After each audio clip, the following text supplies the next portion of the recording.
Do you want to go simple with, are you okay with college athletes getting paid for their likeness? Yes or no? Just to see where the public is?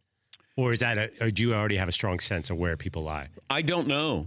I mean, if you're against it because it's going to you think it's going to ruin your Saturdays, or it's going to ruin the college basketball experience.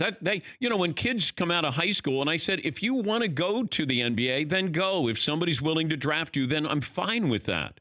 We are worried because it's going to ruin our March Madness. So we don't care about the kid. We care about our viewing habits. You're going to ruin this for me. Now the good players aren't going to play in March Madness. Okay, that's pretty selfish on your part. If you want to go out, you want to, cast your lot in the NBA or the NFL or whatever they're going to let you do. You can't go into the NFL, but we can do it in other sports. Fine. You should be able to do that if that's what you want to do. Yes, Eden. So let's just say Zion gets paid $1 million while he's at Duke for Gatorade. Yeah. What changed? Nothing. Absolutely nothing changes. He would still play for Duke. He would still play in March Madness. There's absolutely nothing about my college basketball viewing habits that just changed. Just that kid made a little bit of money that he deserves. But if you have boosters who have a lot of money, now all of a sudden you can buy all the players you want.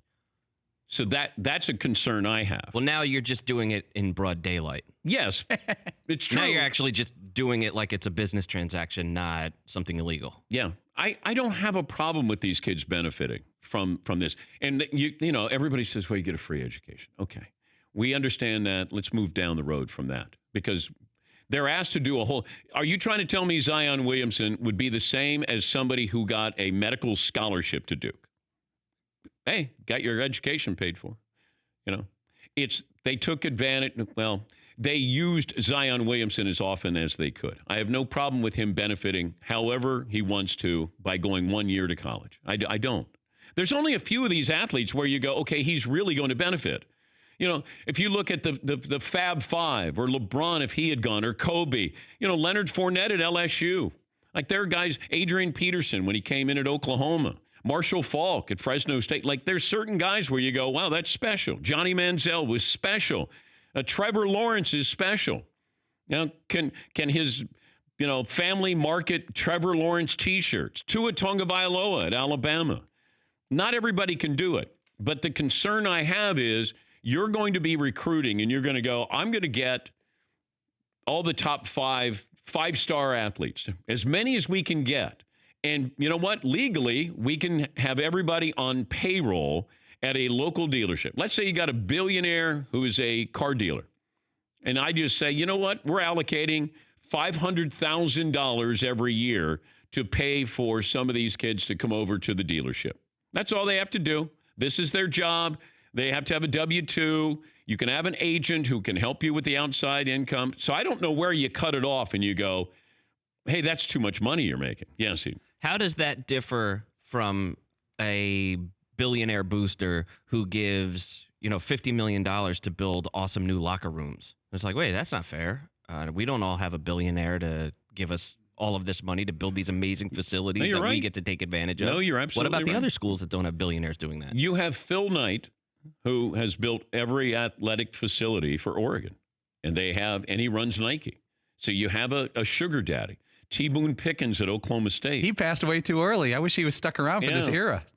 But he apparently didn't spend enough money because, he didn't get enough good players there. Yes, Paulie. Any chance this could be a good thing for college sports in the fact that Zion Williamson now may go to college for a year or two because he can be on the open market. He can have an agent getting him deals. He may, if he doesn't win a title his first year at Duke, Zion says, well, I can make $20 million by returning to Duke for another year. And I don't have to go to the team I don't want to go to. Or a college football player plays in the bowl game because he's got an Adidas sponsorship.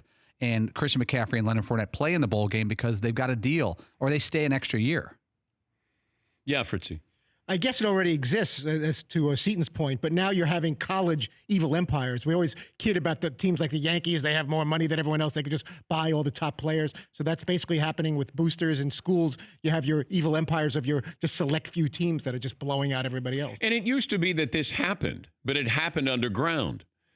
You knew that certain schools spent this amount of money or that was the guy. Kentucky basketball. Growing up, You would get the handshakes there, $100 handshakes. Now it's going to be above board with everybody. But, how loose are the parameters here, the guidelines for what you can have a player do while they go to the university? For more Dan Patrick Show, tune into Audience Channel 239 on DirecTV. Stream for free on BR Live or download the Dan Patrick Show app.